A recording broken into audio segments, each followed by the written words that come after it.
hopes is that I don't have to get another guide dog.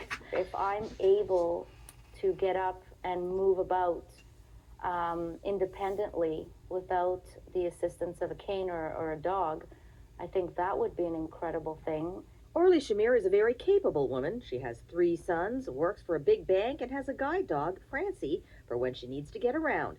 But her vision had been deteriorating sharply over the past 30 years due to retinitis pigmentosa. Now there's no definition, there's no vision other than just light and shadows and blur. Last June, Orly became the first person in Canada to receive the Argus 2 implant, and Dr. Robert Devaney says it is indeed like TV fiction come to life. But I think bionic eye is a good word. It's an artificial device that stimulates electronically what normally the body would do. In a normal eye, the rods and cones, shown here in blue and green, are plentiful, allowing the eye to see color and detail.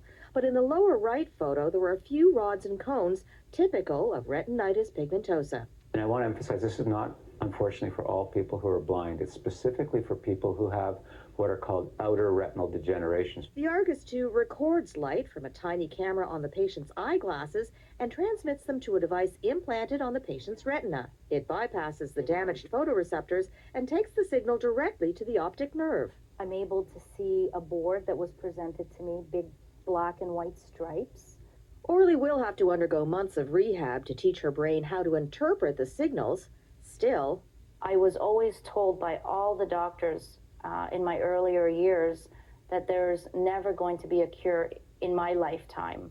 Now she and another Canadian patient are pioneering a device that could bring vision to 1.5 million people with retinitis pigmentosa worldwide.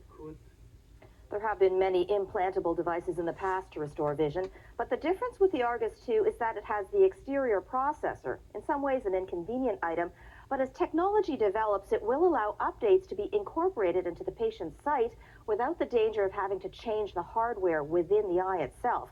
The makers say color, facial recognition, and even reading could all be added as the software is developed.